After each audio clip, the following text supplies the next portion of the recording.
Assalamu alaikum, welcome and welcome back to my YouTube channel. I hope you all will be great. आज हम अपने मुल्क के education system की कुछ चीज़ों के बारे में बात करेंगे। जैसे कि आप सब सुन रहे होंगे कि STIs की नेम से टीचिंग अपॉर्चुनिटीज़ आई हुई हैं, जिसमें 4 से 5 महीने के लिए लोगों को टीचिंग सेक्टर में भर्ती किया जाएगा, जो कि ओपन मेरिट पे उनकी सिलेक्शन होगी और उसके बाद दूसरे टीचर्स को उनकी जगह दे दी जाएगी। अब इस बात में किस हद तक सच्चाई है, अभी लोग अपने पास से काफ़ी कुछ बोल रहे हैं, काफ़ी अंदाजे लगा रहे हैं कि हुकूमत ने हमारे साथ मजाक किया है। ऐसा कुछ होगा ही नहीं, क्योंकि वेबसाइट अभी तक ओपन नहीं हो रही। लेकिन कोई काम कितना पायदार है, ये उसका अंजाम बताता है। कल को हुकूमत रखती है उन लोगों को, जैसे कि इन्होंने सीट्स बताई हैं 12,000 समथिंग, हुकूमत उन लोगों को भर्ती करती है उन सीट्स पर या नहीं, ये बात की बात है। लेकिन अभी कुछ चीज़ें हैं जिसके बारे में बात करना चाहूँगी कि हम उस मुल्क में रहते हैं जहाँ पे अगर आपने BS कंप्लीट किया है किसी भी सब्जेक्ट में, तो अगर आपने MSc या MPhil के लिए अप्लाई करना है तो मोर देन 30 यूनिवर्सिटीज़ उस डिग्री को परसू करने के लिए आपसे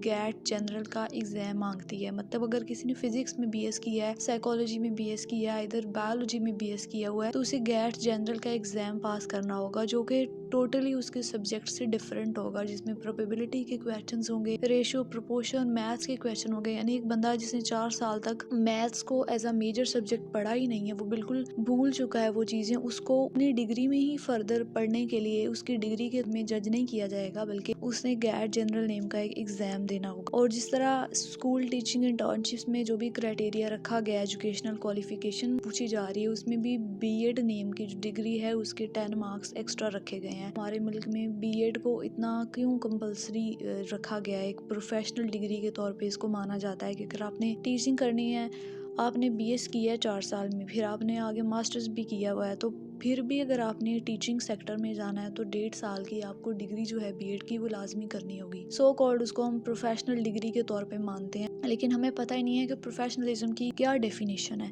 किसी डिग्री को जब हम प्रोफेशनल क्वालिफिकेशन के तौर पे मान रहे हैं तो उसमें क्या क्या चीज़ें देखने की ज़रूरत है। लोग B.Ed कर लेते हैं और इलामा इकबाल ओपन यूनिवर्सिटी की तरफ से घर बैठे कुछ पता नहीं है कि वो क्लासेस ले रहे हैं या नहीं ले रहे, उन्होंने असाइनमेंट्स किस तरह से अपनी प्रिपेयर की हैं, पेपर्स किस तरह से दिए हैं, ये सब चीज़ें मैटर नहीं करती। मैटर ये करता है कि बंदे के पास B.Ed की डिग्री होनी चाहिए। मतलब वो जितना भी पढ़ा लिखा है, अगर उसके पास B.Ed नहीं है तो आप फर्दर टीचिंग के लिए जा नहीं सकते। ये बिल्कुल एक फजूल पॉलिसी है एंड आई थिंक सो इसको ख़त्म करना चाहिए। हमारे पंजाब में अभी भी हम इस पॉलिसी को लेके चल रहे हैं। इवन के सिंध में उन्होंने काफ़ी अक्ल का मुजाहरा किया है कि उन्होंने B.Ed की पॉलिसी को निकाल दिया है। अभी भी STIs की जॉब में भी 10 मार्क्स B.Ed के रखे हैं। मतलब कोई बंदा जितना वेल क्वालिफाइड है अपने सब्जेक्ट को लेकर, उसके कंपटीशन में एक B.Ed वाला पर्सन है, अप्लाई कर रहा है, तो वो ज़्यादा मार्क्स उससे ले जाएगा। और हमारी हुकूमत को चाहिए कि हम B.Ed जैसी डिग्री को प्रेफरेंस देने की बजाय अपनी आवाम को प्रैक्टिकल जो भी डोमेन्स हैं उसकी तरफ लेके आए। हम इंटर्नशिप्स को जो है वो कंपल्सरी कर सकते हैं और हम इंटर्नशिप्स के मौके आसान कर सकते हैं, चाहे कोई भी